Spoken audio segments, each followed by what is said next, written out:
pensa sobre os puritanos? O cara que é reformado, ele não é fundamentalista, ele não é legalista, ele não é farisaico. Certo? Farisaísmo é outra coisa, legalismo é outra coisa. Bom, vejam, a gente hoje entra justamente na parte da relação do ser e dos atributos de Deus. Tá? Então, percorre para o iniciante, não é a leitura mais fácil que há. Agora, quando a pessoa já tem uma certa base e já entende alguma coisa, certo? E quer fazer um esforço e aceita o desafio de ler Bercoff, ele vai ser muito enriquecido. Então é o caso aqui também desse terceiro capítulo, vamos dizer assim, da primeira parte. A primeira foi sobre a existência de Deus, a segunda foi sobre a cognoscibilidade de Deus, e agora a terceira sobre a relação do ser e dos atributos de Deus. Então, ele começa tratando sobre um capítulo pequeno sobre o ser de Deus. Ele fala primeiro sobre o ser de Deus, depois sobre a possibilidade de conhecer o ser de Deus, e por fim ele fala sobre o ser de Deus revelado em seus atributos. Eu trouxe um livrinho aqui de A.W. Pink, Os Atributos de Deus. Um livrinho simples. Para quem está estudando sobre o ser de Deus, esse aqui é um ótimo começo. Tem também o Carlos Eber, tem. Agora, normalmente eu prefiro pegar os autores, mas tem mais não, os estrangeiros. Eu pego um A.W. Pink, eu leio qualquer coisa dele e eu digo, esse cara é um teólogo, isso aqui é uma mente espetacular. E às vezes se pega outros, com titulação e não chega nem perto. Ou seja, qualquer um pode escrever uma teologia sistemática. Muitos têm escrito, né? Sem, no entanto, ter aqueles nada de diferencial em termos de profundidade, em termos de erudição. Pronto, então, sobre o ser de Deus. Deixa eu ler a introdução toda. Toda não. Ele começa aqui dizendo que alguns dogmáticos dedicam um ou mais capítulos separados ao ser de Deus antes de empreender a discussão dos seus atributos. Aí ele cita alguns que fazem isso, tá? Inclusive cita alguns grandes como a própria, o Babin, Rod, do Retino também tem uma obra nova, Teologia Apologética, não sei quem já viu. Tá, são 3 volumes, parece. Aí diz aqui, eles todos concordam em que os atributos não são meros nomes sem nenhuma realidade que lhes corresponde, nem partes separadas de um Deus composto, mas sim qualidades essenciais nas quais o ser de Deus é revelado e com as quais pode ser identificado. Então, ele tocou aqui uma questão que, se ele fosse desenvolver, é uma questão filosófica da Idade Média chamada querela dos universais. Veja, ouço de novo, ele diz, eles todos, esses teólogos que ele cita, concordam que os atributos não são meros nomes, sem nenhuma realidade que lhes corresponda. Não, eles não são meros nomes. Tá? Então isso aí é bom a gente entender. Veja, quanto ao ser de Deus propriamente, ele Berkhoff diz assim: é evidente que o ser de Deus não admite nenhuma definição científica. Na verdade, ele diz, não admite nenhuma definição científica, não admite nenhuma definição lógica, nem uma definição genético-sintética. Você não pode falar sobre, vamos definir Deus, vamos dar uma definição científica de Deus, ou vamos dar uma definição lógica de Deus, ou uma definição genético-sintética. Isso não. Aí, veja o que ele diz na outra parte. No máximo, só é possível uma definição analítico-descritiva. Estão vendo aí? Essa descrição, ou essa definição analítico-descritiva, simplesmente menciona as características de uma pessoa ou coisa, mas deixa sem explicação o seu, quer dizer, o ser essencial. Então, quem é que vai esgotar a Deus? Quem é que vai? Quando a gente estuda a doutrina de Deus, ou de outro modo, estudar a doutrina de Deus é diferente de estudar qualquer outra área do conhecimento. Para a gente estudar o ser de Deus, primeira coisa, quer dizer, a gente estuda aquele a que a gente está sujeito. Eu estou sujeito a Deus, tá? Quem vai estudar a doutrina de Deus deve estar sujeito a Deus. Não é o caso quando a gente vai estudar qualquer outra coisa. Vamos estudar o tempo, vamos estudar, sei lá, qualquer área. Filosofia. Tá? É como se o objeto estivesse sujeito. Na verdade, o objeto está sujeito a você. Quando a gente estuda o ser de Deus, nós devemos ir com outra atitude completamente diferente. Uma atitude de humildade, de reconhecimento da nossa pequenez, da nossa insignificância, e em espírito de oração também. Tá? Então, aqui ele diz mais: mesmo a definição dessas não pode ser completa, mas apenas parcial, porque é impossível dar uma descrição de Deus positiva, exaustiva. Tá?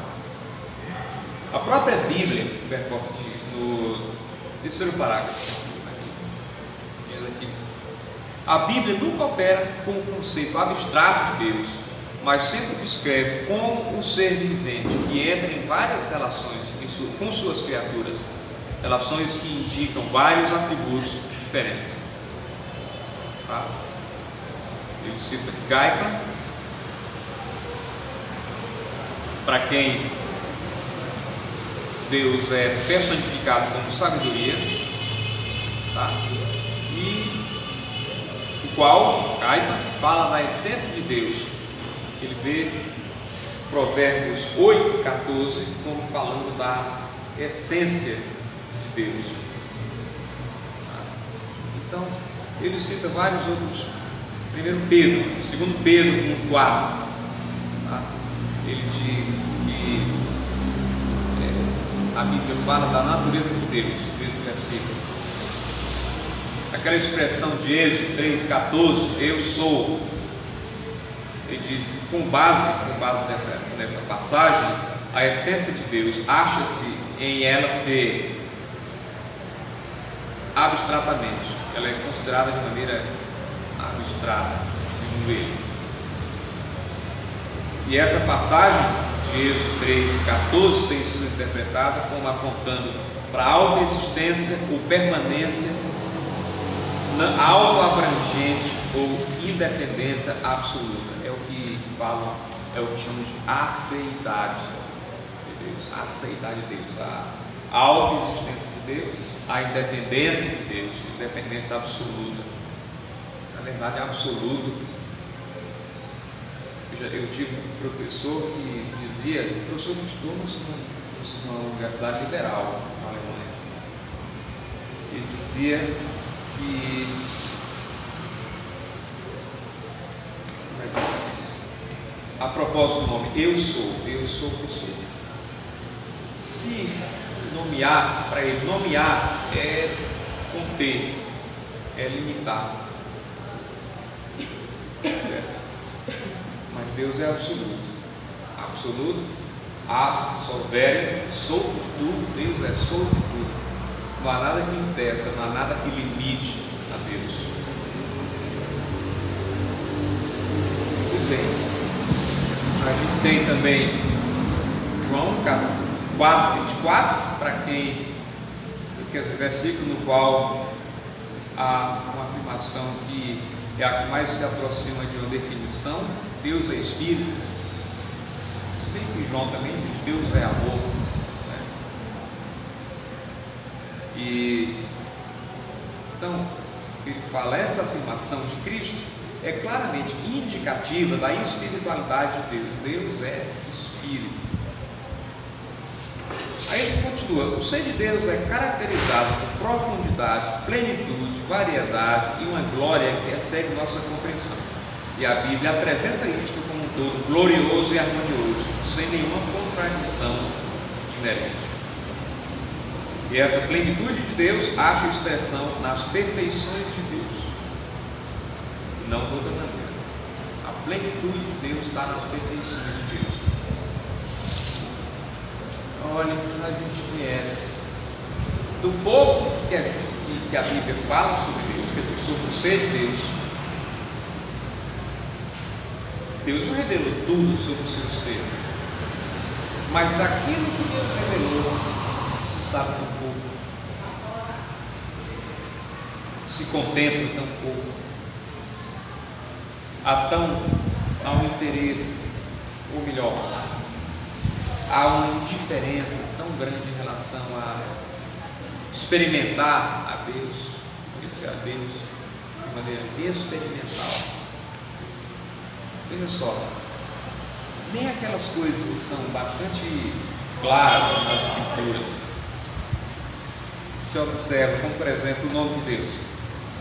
O nome de Deus. As pessoas falam continuamente, quebram continuamente o terceiro mandamento: não usarás o nome do Senhor teu Deus.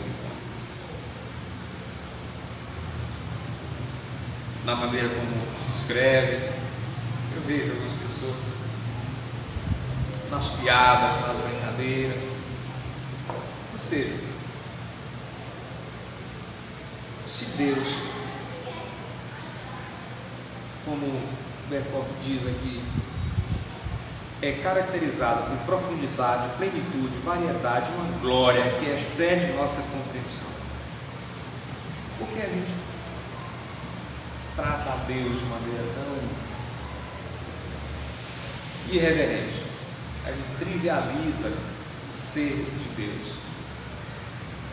É uma coisa para se pensar. É por isso que o Washer falou que alguém perguntou se ele podia falar numa igreja. Olha, você pode falar sobre Deus, sobre os atributos de Deus. Você sabe o que você está pedindo? Se eu falar sobre o ser de Deus, o ser de Deus, estudar o ser de Deus, é um empreendimento muito perigoso. Vamos falar sobre o ser de Deus. Depois de algumas semanas ouvindo sobre a ira de Deus, ouvindo que horrenda coisa é cair nas mãos do Deus vivo, ouvindo que Deus é um Deus zeloso, ouvindo que Deus não toma por inocente o culpado, ouvindo que a glória de Deus é indizível, começar a pensar, refletir, analisar cada uma dessas coisas, certo? Não é todo mundo que quer esse tipo de desafio, não. E as pessoas estão acostumadas com uma ideia vaga sobre quem Deus é, uma ideia vaga, uma ideia que inspira neles temor, tremor. É sempre Deus é amor, Deus é amor. Deus é bom. A ideia é isso que se enfatiza, né? A justiça não, a ira. Ele vai levar em consideração alguma coisa, vai me perdoar. Arrependimento é isso. Exato.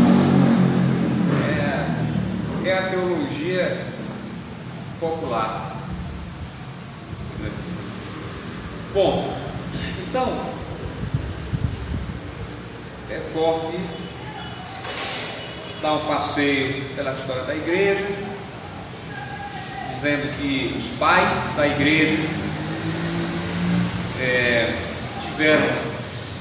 receberam a influência da filosofia grega em sua doutrina sobre Deus, certo? E estes pensaram sobre Deus de maneira abstrata, tiveram uma compreensão abstrata de Deus, tá? E praticamente destituíram Deus de seus atributos.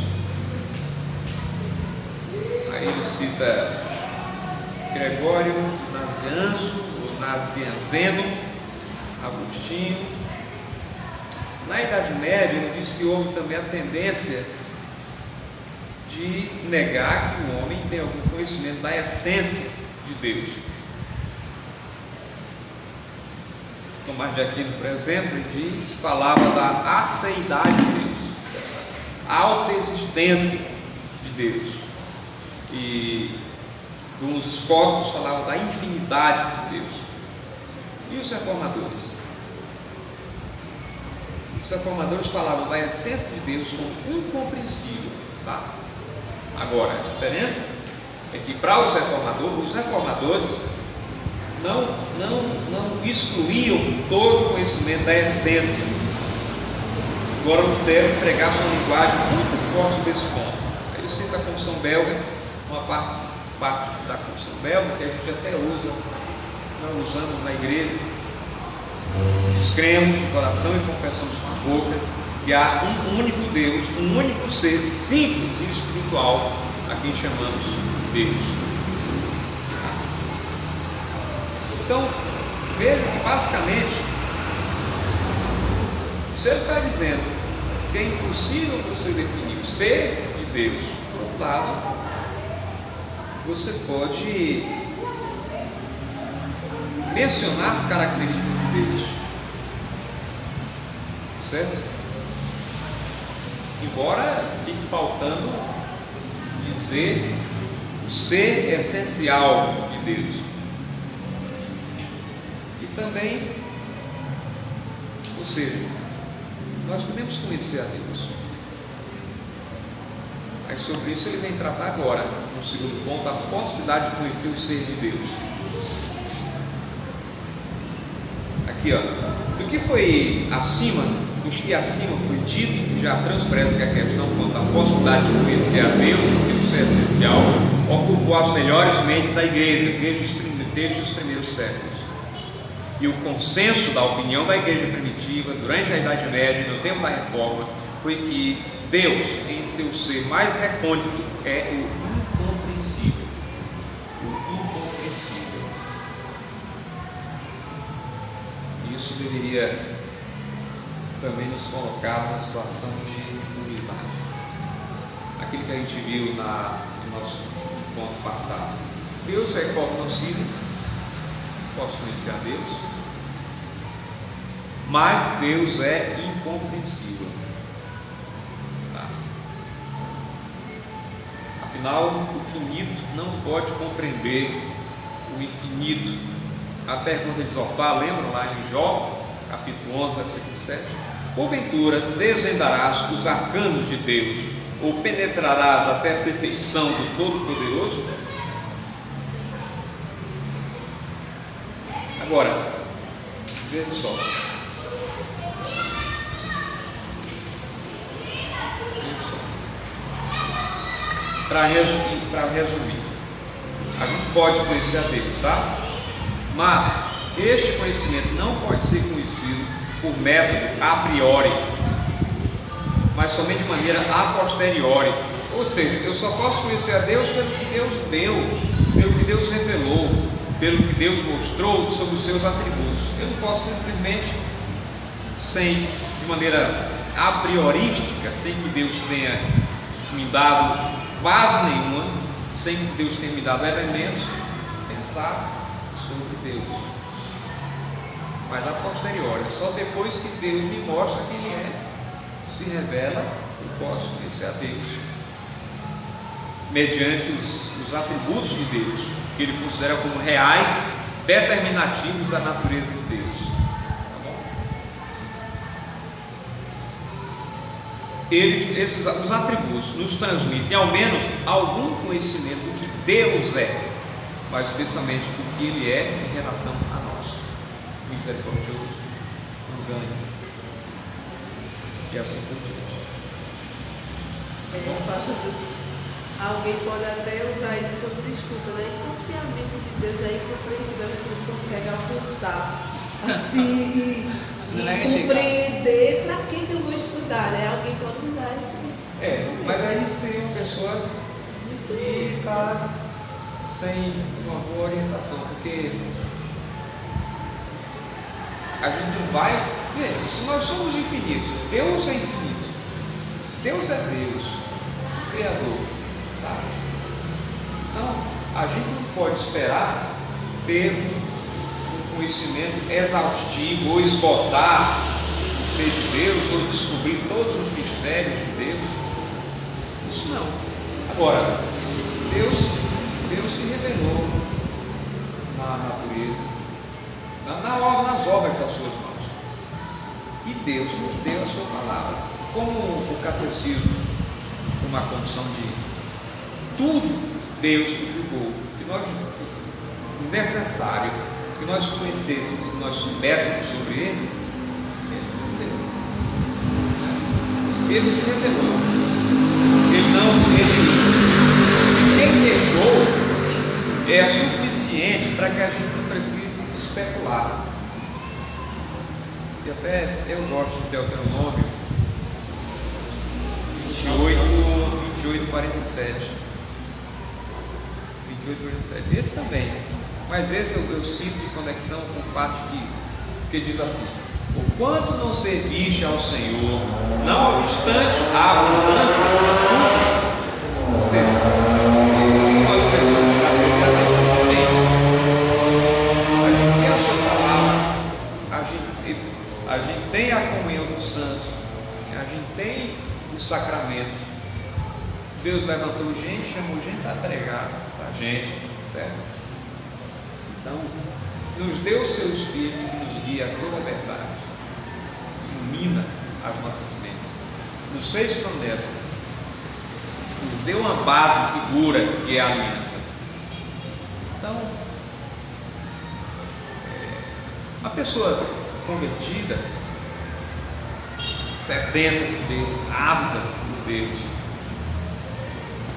ela não está muito preocupada, ela quer conhecer a Deus, porque a palavra de Deus ensina é suficiente.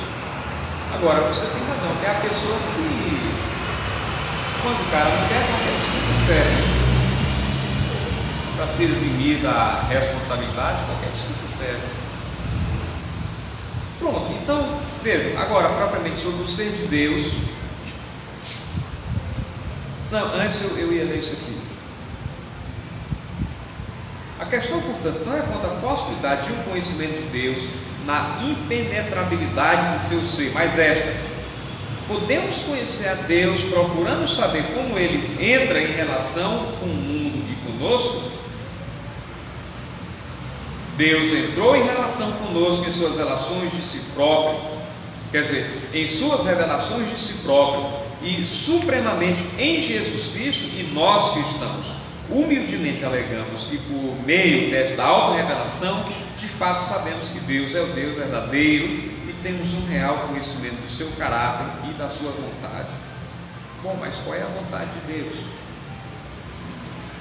Olha, em tudo, estudar as Escrituras, ler, tentar entender, meditar, fortalece, enriquece, orienta. Paulo diz 2 Tessalonicenses, e sabeis qual é a vontade de Deus, a vossa santificação. Alguém me falou o seguinte: eu ouvi professor meu há alguns anos, não li intitulado Em Seus Passos, o que faria Jesus. Alguém já viu? Sim. Em seus passos, o que faria Jesus? Ele cumpriria os 10 mandamentos. Ele, enfim, é a lei moral de Deus perpétua. Ele cumpriria os mandamentos de Deus. Ele conhecia muito bem os mandamentos. Certo? Essa pergunta dá mais assim ideia de exemplo, né? Dá mais ideia de exemplo do que o Salvador. O que faria, né? É o que ele fez. Ele cumpriu. Porque também as pessoas dizem assim: só entra no lugar onde Jesus entraria, onde Jesus pudesse entrar, só em tal situação, se você fosse chamado a ir para tal lugar, o que Jesus faria? Ele ia satisfazer as exigências da justiça de Deus. Quer dizer, ele não ia contrariar a lei de Deus. Então, Jesus iria para uma boate. Eu já ouvi gente perguntar isso. Entende? Então, será que Jesus ia ficar em conflito? E agora eu faço o quê? Rapaz. Pronto, então veja só.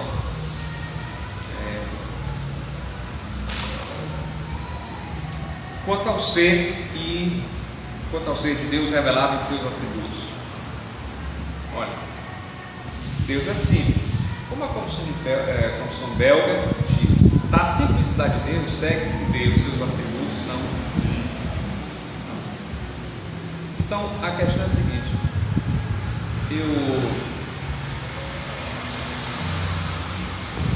antigamente se enfatizava mais o ser de Deus, destituído dos seus atributos. Outras vezes se quer pensar apenas sobre os atributos de Deus. Performance assim: não devemos considerar os atributos como outras tantas partes que entram na composição de Deus, pois ao contrário dos homens, Deus não é composto de diversas partes. Tampouco devemos considerá-los como alguma coisa acrescentada ao ser de Deus, embora o nome, derivado de ad e tributário, pareça apontar nessa direção, pois nenhum acréscimo jamais foi feito ao ser de Deus, que é eternamente perfeito. Comumente se diz em teologia que os atributos de Deus são o próprio Deus, como ele se revelou a nós.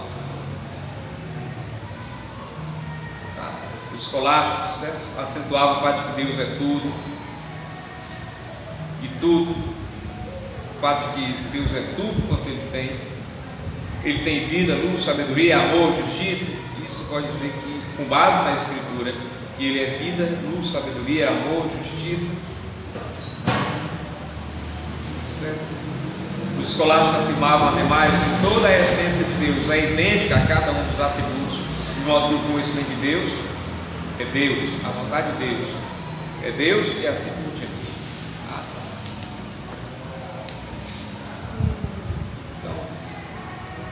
A questão aqui é a seguinte: é que, embora não se deva dizer que os atributos de Deus são, vamos dizer aqui, foram acrescentados ao ser de Deus, há uma interpenetração dos atributos em Deus e que eles formam um todo harmonioso. Tá? Isso é importante, porque Jesus aqui talvez também coloca o amor sobre o mundo da justiça, colocando assim, dando ênfase em alguns atributos, né? E eu, por exemplo, a soberania de Deus é o que é mais desprezado na igreja, na verdade, e não deveria ser desprezado, porque, como uma vez falasse muito tempo atrás na pregação, lá no Mogi, eu dizia que se Deus não tivesse nenhum atributo, mas tivesse só a soberania era Deus, mas ter a soberania de Deus não é mais Deus. Eu citei James Boyce, foi a pregação dele que eu ouvi. Ele fala isso. James Boyce. E Berkhoff aqui diz o seguinte, que a Bíblia numa parte ou no outro pode enfatizar mais um atributo, só que no escopo geral das Escrituras não há essa ênfase propriamente. Agora, o Joel Bick, falando sobre a santidade de Deus, diz que santidade, por assim dizer, não me lembro as palavras exatas dele, acompanha todos os seus atributos. Ele acha que, por assim dizer, é o atributo que dá significado a todos os outros atributos, num certo sentido, mais ou menos isso. Mas é verdade, às vezes se quer, enfim, a questão do amor parece que é o único atributo que existe aí. Pronto, aqui ó, vamos ver aqui, então, já terminando, mais ou menos ele entra na questão da medieval, a querela dos universais, o problema dos nominalistas e os realistas. Isso é filosófico, né? Mas debate levado a efeito pelos teólogos, pelos monges, pelos frades. Pedro Abelardo entrou, quem mais? Tomás de Aquino entrou, Guilherme de Chambord entrou, Dons Scotus entrou. Aí tinha os nominalistas e tinha os realistas. Os nominalistas eram os hereges da parada, que podiam até ter alguma boa intenção, mas as últimas consequências do pensamento deles não levam apenas ao panteísmo, mas ao ateísmo. Aí é uma questão mais, uma coisa que se podia estudar à parte, porque tem um negócio mais complexo a ver com a questão do gênero, das espécies. O nome tem realidade ou é só o nome? E assim por diante, uma coisa bem filosófica. Pronto, então veja só. Concluindo, os atributos são reais determinativos do ser divino, ou, em outras palavras, qualidades inerentes ao ser divino. Então veja só. Primeiro a questão do ser, a relação. O capítulo é a relação do ser e dos atributos de Deus. Aí vimos o ser de Deus. Você pode definir a possibilidade de conhecer a Deus. A gente pode conhecer a Deus? A gente já viu no encontro anterior que a gente pode conhecer a Deus em termos das suas relações, em termos daquilo que Deus revelou. Conhecer a Deus é essencialmente outra coisa. Isaías 55, meus pensamentos, lembra?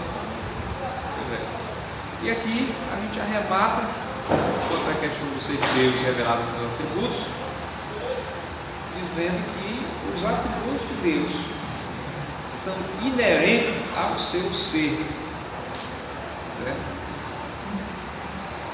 E aqui, e mais, são eles qualidades essenciais de Deus, inerentes ao seu próprio ser, com ele coexistentes. Essas qualidades não podem ser alteradas sem alterar o ser essencial de Deus.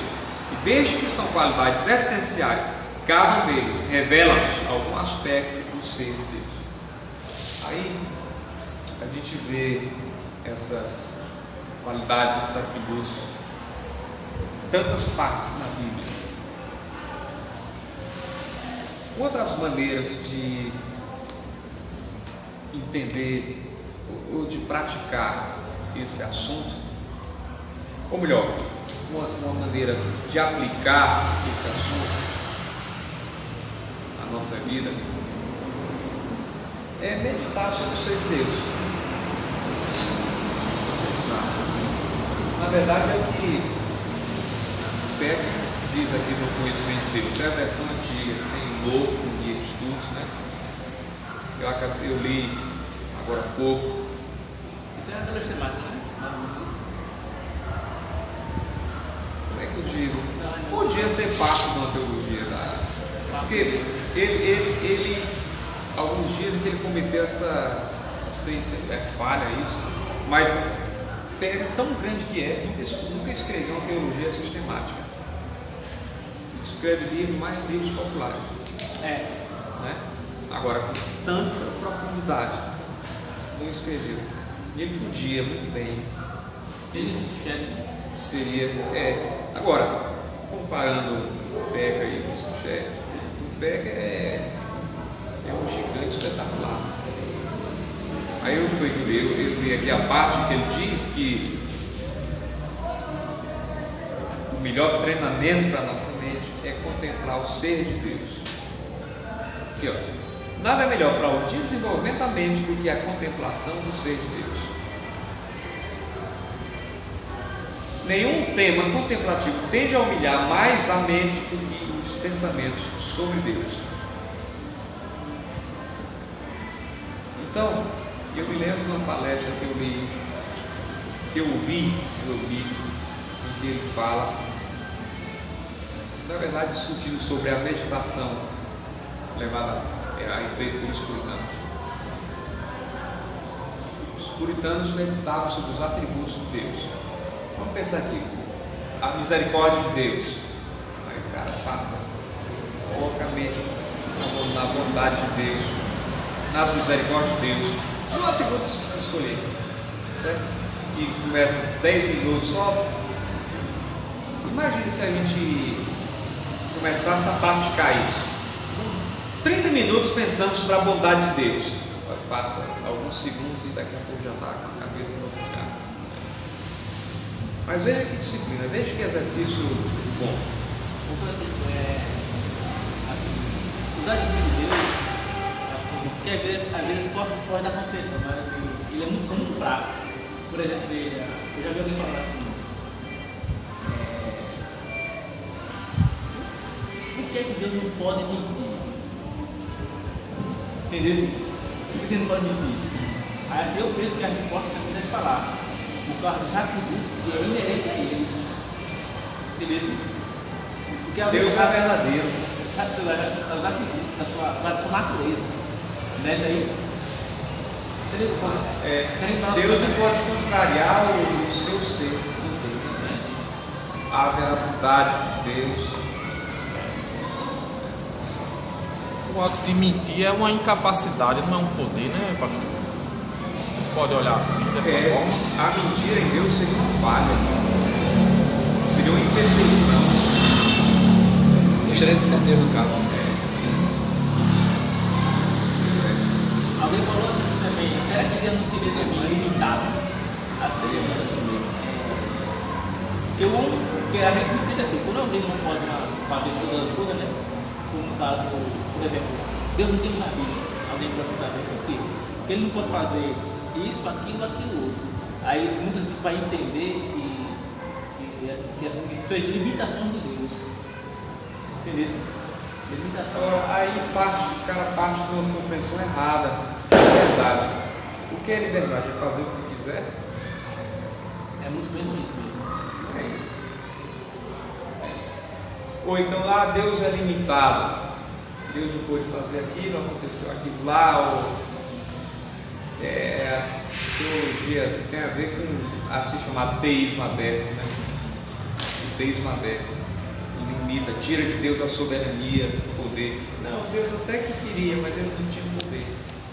Isso é o Deus da Bíblia. Santo Agostinho, ele vai definir liberdade, eu acho interessante, ele diz assim, liberdade não é você escolher o certo ou o errado. Liberdade é você escolher o certo, sempre o certo. Entendeu? Então mesmo quando você, por exemplo, quando Deus escolhe para você, tentar por salvação, etc., você está tendo liberdade, se levar por esse caminho que a Agostinho falou. Liberdade é você escolher o certo. Como a gente não pode escolher o certo, né? Por nossas inclinações, na verdade, então Deus escolhe por nós. Agora, quando Cristo vem salvo o indivíduo, a disposição dele é outra. Ele começa a ser treinado quanto ao uso da verdadeira liberdade. que é uma liberdade para agradar a Deus, não é liberdade para pecar, é uma liberdade para agradar a Deus. Né? Então antes a gente não tinha a liberdade, por exemplo, de adorar a Deus. A gente rejeitava a Deus. Onde é que você vai domingo? Eu vou na praia, eu vou no jogo, eu vou ficar dormindo, eu vou. Essa era a inclinação. É livre o indivíduo que só faz aquilo para o que o coração dele o leva, o inclina. Não, ele é escravo do pecado. O coração é especificamente nesse. Exato. Eu falava com um colega meu que o Cláudio é escravo do mesmo jeito. Ou ele é escravo de Deus, ou ele é escravo do diabo, mas ele é escravo. Entendeu? E quando o cara pensa assim que não, eu estou livre, pronto, mata o duelo. Eu tenho ele do outro lado lá. Aí ele disse, eu estou me encontrando, aí começou a contar aquele. Para ele está se contando o tempo que passou, né? Só na rua aí tem a menina sempre ali. Os pais foram assassinados também, só dois, os irmãos. Lá na vida errada, na casa do pasto, só tem ela no caminho. Mas ela deixou ela por outro, né? E a mulher sempre alegre. Mas olha, você não agora são livres. Eu disse, veja, você está preso aos seus próprios conceitos. Entendeu? Ele acha que é livre, mas se prender aos próprios conceitos dele, as próprias ideias que ele tem de vida, de conduta, de liberdade, né? Mas está preso. Não tem como não escapar. É a prisão sem muro. Pois é, então fica aí um desafio, a gente começar a pensar, vamos meditar sobre a vontade de Deus, começar a pensar sobre esse atributo. Antes, se eu puder ler alguma coisa para ajudar a minha mente, digamos, ler aqui o que Pinto diz sobre a vontade de Deus, ou pegar um texto bíblico sobre a bondade de Deus, e aí eu tentar, né? Não é assim, Deus é soberano, né? Tem, exato. Só tá vendo que ele está deixando de ser arminiano. Ele está percebendo, né? Mas daqui a pouco ele está mais reformado que. Vamos orar. Senhor Deus, obrigado pelo nosso encontro dessa tarde, pela nossa discussão. E nós rogamos, Senhor, o nosso desejo de te conhecer, de nos relacionar contigo, de te experimentar, seja maior que qualquer outra coisa. Nós pedimos que tu nos despertes, nos faças ver a gravidade dos nossos pecados e quebranta-nos. Que o teu Espírito nos convença da justiça, do pecado e do juízo. Que a nossa vida seja consagrada inteiramente a Ti, ó Deus Trino, infinito, bondoso. Tu, em Tua majestade, soberania e grandeza, te relacionas com pessoas limitadas, finitas, pecadoras, ainda que remidas, mas ainda imperfeitas. Louvamos o Teu nome, por Jesus. Amém. Amém.